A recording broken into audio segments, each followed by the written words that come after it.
Hello friends ரொம்பவே எதிர்பார்ப்போட விஜய் ரசிகர்கள் காத்திருந்த அந்த ஜனநாயகன் படம் இப்ப இன்டர்நெட்ல லீக் ஆகி இருக்குன்னு சொல்றாங்க. ஃபர்ஸ்ட் ஒரு சில காட்சிகள் தான் லீக் ஆனுச்சு. அதுக்கப்புறம் பார்த்தா மொத்த படமே லீக் ஆயிடுச்சாம். இப்ப தமிழக தேர்தல்லாம் ரொம்பவே அனல் பறக்க தகித்து கொண்டிருக்குது. இதுல விஜயோடைய ஜனநாயகன் திரைப்படம் இணையத்துல கசிந்து வர்றது ஒரு அதிர்வலையை தான் ஏற்படுத்தி இருக்கு. சாதாரண லீக் அப்படின்னா பரவாயில்ல, ஆனா கசிந்திருக்கிற இந்த விதம் தான் வேகப்பட்ட சதி தியரிகளை முளைக்க வைத்திருக்குது. ஏன்னா வெளியாகி இருக்கிற இந்த 2 வெர்ஷன்கள் தான் இப்ப விவாத பொருளா மாறி இருக்கு.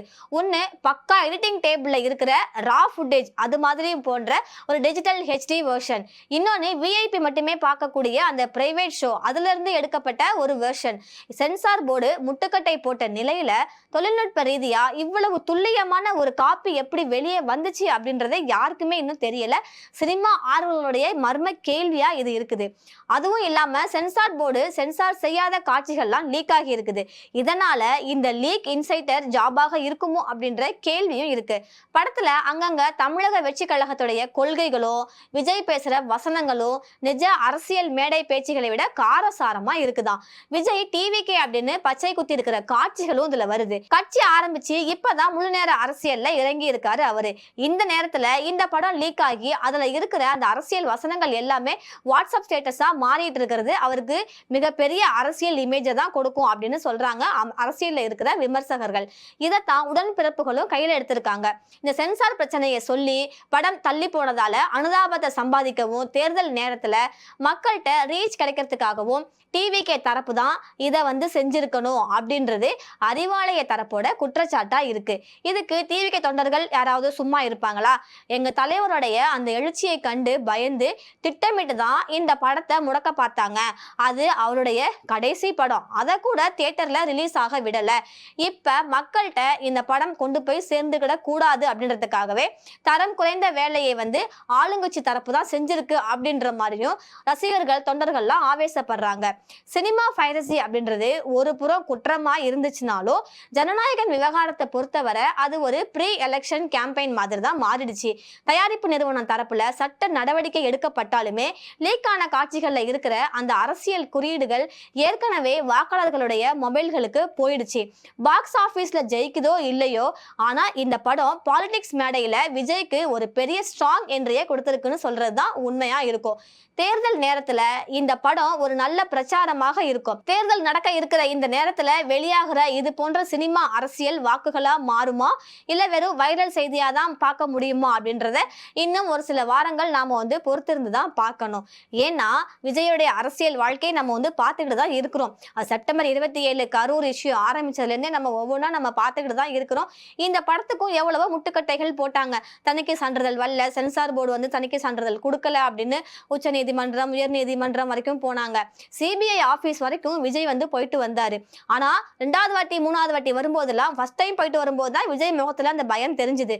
2வது தடவை அவர் போயிட்டு வரும்போதே பெருசா தெரியல, ஏதோ விருந்தாடி போயிட்டு வந்த மாதிரி தான் போனாரு கெஸ்டா.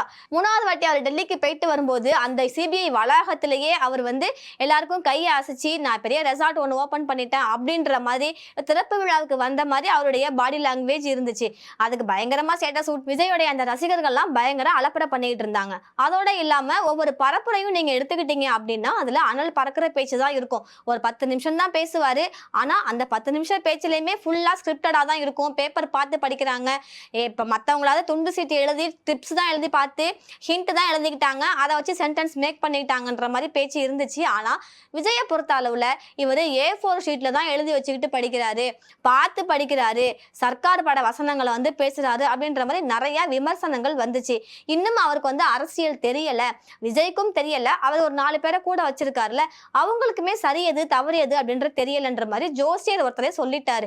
அதோட இல்லாம விஜய் வாகனத்தை பத்தியும் அந்த பரப்புரை வாகனத்தை பத்தியும் இது ஒரு துர்மரண வாகனம், இந்த வாகனம் வெளியே வந்தா ஆபத்து மட்டும்தான் நிகழும், மக்கள் தான் பாதுகாப்பா இருக்கணும் அவரும் கணிச்சு சொல்லியிருக்காரு. இப்ப எலெக்ஷன் ஆல்மோஸ்ட் இன்னொரு 10 டேஸ்ல வரப்போகுது. அதற்கான ரிசல்ட்டும் அடுத்த ஒரு 10 டேஸ்ல வரும். ஸோ மே 4ஆம் தேதிக்குள்ள இன்னும் என்னென்ன ஆக போகுதுன்னு தெரியல. இது வரைக்குமே நம்ம இவ்வளவு பார்த்துட்டோம். ஜனவரி ஆரம்பிச்சதுல இருந்தே விஜய்க்கு ஃபுல்லா பிரச்சனை பிரச்சனை பிரச்சனை இது மட்டும்தான் வருது. அதை அவர் தானா உண்டு பண்ணிக்கிறாரா இல்ல மத்தவங்க அவங்களுக்கு கொடுக்குறாங்களான்னு தெரியல. கரூர்ல ஆரம்பிச்சு ஜனநாயகன் படம் ஆரம்பிச்சு சங்கீதா விஷயத்துல ஆரம்பிச்சு எல்லாமே அவருக்கு பிரச்சனையா தான் ஏழ்றையா தான் இருக்கு. அவர் கூட இருக்கிற ஆளுங்களை கொஞ்சம் நல்லவங்களா வச்சுக்கணும் அப்படின்ற மாதிரியும் அவருக்கு வந்து அட்வைஸ் வந்து போயிட்டு இருக்குது. ஆனா என்ன ஆனாலும் நான் வந்து என் மக்களுக்காக போறேன், நான் வந்து என்னுடைய சொகுசு வாழ்க்கையை விட்டுட்டு நான் இந்த அரசியலுக்கு வந்திருக்கேன், ஊழல் இல்லா ஆட்சியை கொடுக்கணும், மக்களுக்கு நல்லது செய்யணும், இது மட்டும்தான் என்னுடைய பிரதான நோக்கம் அப்படின்ற மாதிரி தான் அவரு பேசுறாரு. ஆனா மக்களோட வர்றாரா அப்படின்னு கேட்டா கிடையாது. ஏன்னா மக்களோட மக்களா வந்து நிக்கணும். நம்ம ரோட்லயே போயிட்டு இருக்க முடியாது, சந்து பொந்துகளுக்கும் வரணும். அங்க இருக்க மக்கள்கிட்ட என்ன கஷ்டம், உங்களுக்கு என்ன தேவைப்படுது, இப்ப சமுதாயம் ஒண்ணு முன்னேறணும் அப்படின்னா என்ன ஆகணும், இப்ப கிராமங்கள் முன்னேறினாதான் நகரங்களும் சேர்ந்து முன்னேறும். ஆனா இவரு கிராமப்புற பகுதிகளுக்கு போறது கிடையாது, மெயினா இருக்க சிட்டிஸ்க்கு போறாங்க, பரப்புரை நடத்துறாங்க. தன் பின்னால தொடர்ந்து வர ரசிகர்களை கூட அவர் வந்து அடக்க மாட்டுறாரு. எவ்வளவு பேர் டூ வீலர்ல அவ்வளவு ஃபாஸ்டா இவங்க பின்னால வர்றாங்க, கொடி பிடிச்சிக்கிட்டு. ஒரு பாதுகாப்பு இல்லாத நிலை தான் அங்க இருக்கே தவிர இந்த மாதிரி என்ன ஃபாலோ பண்ணி வராதிங்க, உங்களை நீங்க பாத்துக்கோங்க, நம்ம வந்து மீட்டிங்ல பார்ப்போம் அப்படின்ற மாதிரி பண்ண மாட்டாரு. அதே மாதிரி அவர் மீட்டிங் நடத்துற அந்த இடமும் பாத்தீங்கன்னா அவருடைய ஸ்டேஜ் கிட்டத்தட்ட 15 அடிக்கு மேல இருக்குது. தொண்டர்கள் யாரும் அது மேல ஏறிடக்கூடாது, ரசிகர்கள் யாரும் அது மேல வந்துடக்கூடாது, விஜய் பக்கத்துல யாருமே வந்துடக்கூடாது அப்படின்ற மாதிரி அவருடைய பவுன்சர்ஸும் அவ்வளோ சேஃபா அவரை பாத்துக்கிறாங்க. அவருமே அவர் சைடு ரொம்பவே வந்து பாதுகாப்பா இருக்காரு. நம்மளை யாரும் தொற்றக்கூடாது, யார் மூலமாவும் நமக்கு ஆபத்து வந்துடக்கூடாது. ஆமா, அது நியாயம் தானே. ஏன்னா அவரு ஒரு நடிகரா இருந்து வர்றவரு, அவ்வளோ கோடி சம்பளம் வாங்கியும் அதை உதறி தள்ளிட்டு அவர் வர்றாரு. இப்ப சப்போஸ் வேற கட்சி ஆளுங்க, இல்ல எதிரியா இருக்கிறவங்க, இல்ல ரஜினி ஃபேன்ஸ் யாரா இருந்தாலும், ஏன்னா விஜய் ரசிகர்கள் எல்லாத்தையுமே வம்பு வளர்த்து வச்சிருக்காங்க. ஃபர்ஸ்ட் காக்கா கழுகு அப்படின்னு சூப்பர் ஸ்டார் ரசிகர்கள்ட்ட வம்பு வளர்த்தாங்க. அதுக்கு முன்னாடியே அஜித் ரசிகர்களுக்கும் விஜய் ரசிகர்களுக்கும் ஒரு வாக்கியா வரப்பு சண்டையே இருக்குன்ற மாதிரி சொல்லலாம். இவங்க போற இடம் ஃபுல்லா வந்து சண்டை வளர்த்து தான் வச்சிருக்காங்க. சோ விஜய் ரசிகர்கள் எல்லாருக்கிட்டையுமே ஒரு சண்டை போட்டு வச்சிருக்கிறதுனால யாராவது ஏதாவது பண்ணிட்டா, இல்ல மனித வெடிகுண்டா மாறிட்டா அதுக்கு ஆபத்து ஏற்படும். அதனால கூட அவர் மக்கள் பக்கம் வராம இருக்கலாம். ஆனா ரோட்ல வந்து இறங்கி நடக்கணும், நம்ம பாதம் வந்து மண்ணில் படணும், மக்களோட மக்களா இருக்கணும். அப்பதான் வந்து மக்கள் புரிஞ்சுப்பாங்க, இவர் நமக்கான தலைவர், இவரை தேர்ந்தெடுத்தா நமக்கு நல்லது செய்வாரு அப்படின்றத மக்கள் தெரிஞ்சுப்பாங்க. ஆனா விஜய் இன்னும் அவருடைய சொகுசு வாழ்க்கையை விட்டு அவர் வரவே கிடையாது. எல்லாத்தையும் விட்டு வந்தேன்னு சொல்றாரு தவிர பண்ண மாட்டாரு.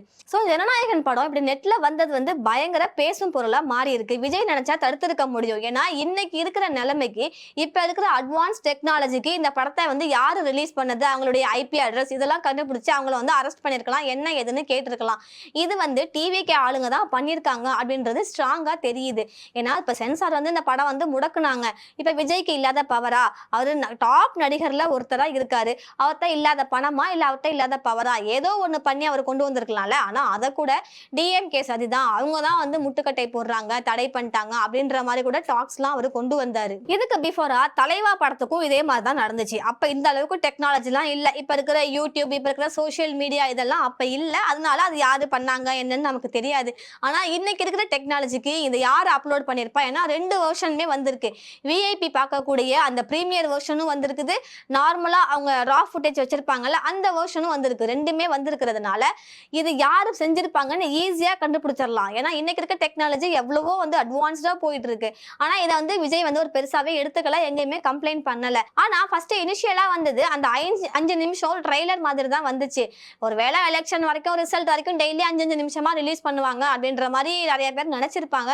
இப்படி படத்தையே போட்டு ரிலீஸ் பண்ணிடுவாங்கன்னு யாருமே வந்து நினைக்கல. இது வந்து வந்து அடியா என்னன்னு கேட்டா கண்டிப்பா கிடையாது. விஜய்க்கு சாதகமா தான் இருக்கு. அந்த படத்துல இவர் வந்து பச்சை குத்தி இருக்காரு, இந்த தேர்தல் பரப்புரை இது சம்பந்தமான காட்சிகள் தான் அதுல இருக்குது. அவரு நார்மலாவே வந்து அனல் பறக்க தான் பேசுவாரு பரப்புரையின் போது, அதுவும் ஷூட்டிங் அப்படிங்கும் போது எப்படி பேசுவாரு? ஏன்னா பரப்புரையிலேயே ஷூட்டிங் மாதிரி தான் பேசுவாரு, அப்ப ரியல் ஷூட்டிங்ல எப்படி இருப்பாரு? ஏன்னா ஒரு ஆக்டர் கண்டிப்பா ஆக்ட் பண்ணி தானே ஆகணும். அதனால இந்த படம் ரிலீஸ் ஆனது விஜய்க்கு வந்து கண்டிப்பா இது பிளஸ்ஸா தான் இருக்கும். இப்ப நேர்ல போய் அவரால் பரப்புரை பண்ண முடியல அப்படின்ற பட்சத்துல இந்த படம் வெளியில வந்தது ரசிகர்களுக்கு வந்து பரப்புரை பண்ணிட்டாரு, அண்ணா களத்துல இருக்காரு, அவரும் அரசியலுக்கு வந்துட்டாரு அப்படின்ற ஒரு எண்ணத்தை தான் கொடுக்கும். சோ இதை பத்தி நீங்க என்ன நினைக்கிறீங்கன்றத எங்களுக்கு கமெண்ட்ல சொல்லுங்க.